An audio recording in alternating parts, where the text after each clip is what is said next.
யார் அங்க எவ்வளவு பாத்துட்டு இருக்க? இல்ல நான் வந்து ஷாலினின்னு ஒரு பொண்ணுக்காக வெயிட் பண்றேன். நீ ஷாலினியா? என்ன ஷாலினி?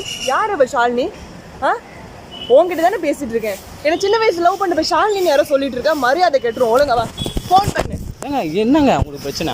என்ன பிரச்சனைனா எதுக்கு அடிச்சீங்க? எதுக்கு அடிச்சேன்னா என்ன? ஆமா அடிப்பேன். என்ன லவ் பண்ண ஏமாத்தி போனா அடிக்கதான் செய்வேன். போங்க, நீங்க யாருன்னு தெரியாது, போங்க. எனக்கு தெரியாது. இப்ப நான் வந்து ஷாலினிக்காக வெயிட் பண்றேன். நீங்க போறீங்களா இல்லையா? ஷாலினி சொன்ன செருப்பு பிஞ்சிரும் சுரேஷ். வேணா சுரேஷ், அமைதியாரு. இதுக்கு மேல பேசி சட்டையை பிடிச்சீங்க. ஆமா, என்னோட லவரா இல்ல சட்டையை பிடிச்சி பேசுறேன். நான் உன் லவர்னா இல்ல, போ சுரேஷ். ட்ரைனேஜ் குள்ள நான் விழுந்துறேன். நீ ஊந்து சாவு. எனக்குண்ணா இல்ல உன்ன தள்ளி விடலான்னு பிளான். என்ன ஏன் தள்ளி விடுற? நீ போ. என்ன நீ போ வா போன்னு சொல்லிட்டு இருக்க? ஏங்க நீ யாரே தெரியாது எனக்கு. ஐயா ஏங்க நான் வந்து போட்டோ காமிச்சு நிரூபிக்கணுமா? என்னது போட்டோ காமிக்க? என்ன போட்டோ? அதெல்லாம் ரெண்டு பேரும் அந்த மாதிரி இருக்கு.